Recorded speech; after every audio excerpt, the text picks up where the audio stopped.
So for a lot of people, they've not had the opportunity to even experience any kind of private aviation. The only part they know is going over to the big terminal, going through TSA and the security search. And they don't realize that there's a whole nother world on the other side of most commercial airports. It's called the private side. And we roll up to a security gate like this one, put in our access code. We're part of the secured area because everybody's already been pre-cleared. You know, these days with COVID coming together with all the challenges that we have about our concern for our personal health, safety, privacy, everything that goes into traveling these days, guys, I got to tell you, I mean, it's like, you know, this is the perfect time to consider how you're going to live going forward after COVID when it comes to travel. I'm going to share with you 5 secrets about private aviation that could totally change your life.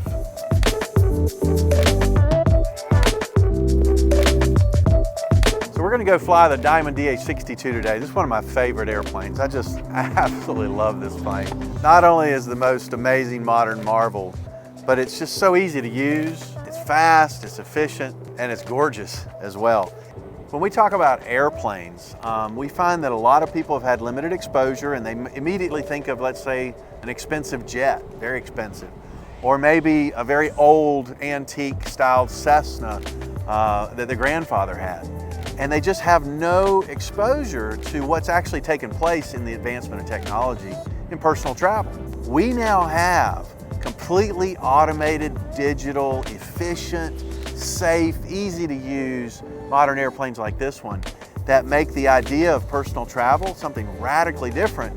And when you combine that advancement in technology with, you know, the weird challenges we have in the world right now with COVID, these two things together should be a starting point for a lot of people to really ask the question, I wonder if I should really look into private aviation. And the answer is, if you think you should, you probably should. Now what I'm doing is I'm actually flying the airplane using the electronics instead of actually physically myself. That's called an autopilot. And what it allows us to do is to just tell it where we want to go, how fast or how high we want to go, and program it in. It's just a few button clicks, and then turn it on, and literally the airplane flies itself. So I'm not actually controlling the airplane directly. It's all running on the autopilot, which I'm in charge of, but it's so easy.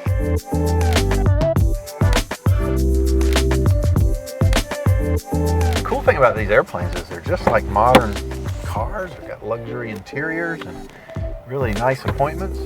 You just turn on the airplane and it's like starting a car because it runs off of all the same kind of computerization. And these airplanes are really quiet. And the start process is just literally just pushing a button. That's amazing. That is amazing.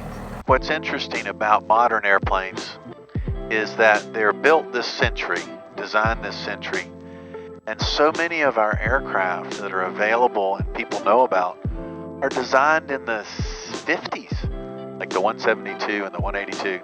And there's nothing wrong with what was designed and built in that era, but what's so apparent that people don't know until they discover it is that a completely different design concept existed in those days. Like, you do realize that they didn't even have seat belts in cars standard until 1959.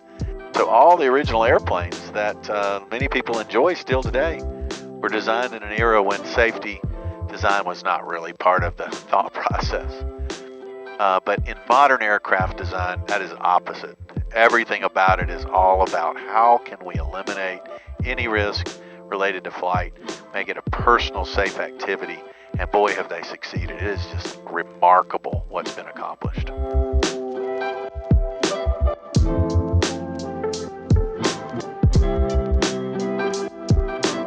Here's the next secret.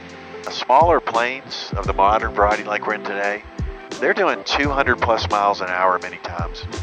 And though that's not as fast as a jet or an airliner, in a 500-mile ring circle around wherever you might want to go, you probably can beat every airliner to the destination because they usually have to go through a hub and spoke system. They got to go one airport to another, make a change, go back to another, and then you're not even as close to where you wanted to go. You can usually beat the airliners there, and you can do it in comfort. Again, I'm 6'3.5".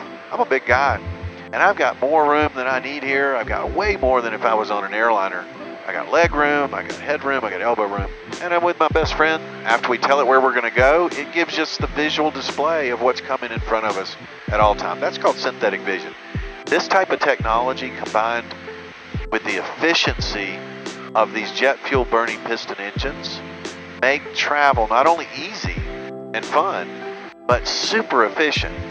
What's really amazing is we're traveling around in a large SUV-sized cabin, so to speak, and we're burning about the same as an SUV would burn on the highway in terms of fuel burn for miles per hour. Now that is absolutely amazing efficiency considering we're doing over 200 miles an hour. So efficiency and practical economic access to being able to move around like this is real in these modern technology marvels.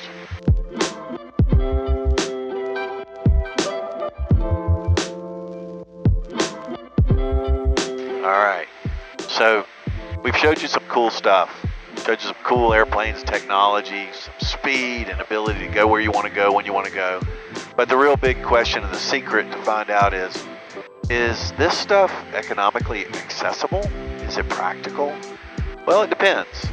If you've got any travel budget in your business or you're an independent businessman and you need to move around, you should absolutely investigate what private aviation can offer, because it might astound you what the tax rules are and the way that people access those and make it super economical.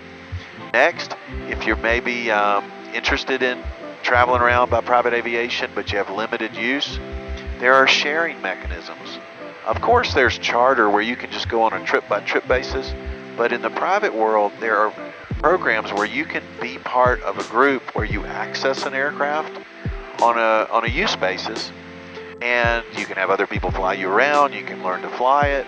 There's many different options. Our company created one called Diamond Share, and that's a popular program that makes the economics of access completely different than they would be otherwise. Just because you own the plane doesn't mean you have to pay for all of it. So there are ways to set up business structures where other people contribute to the ownership or even pay for the airplane, or sometimes even make money owning the aircraft. Our program at Lifestyle Aviation, all of our counselors are set up to help people discover the ways in which they can be involved in airplanes. We help people learn, we help people access.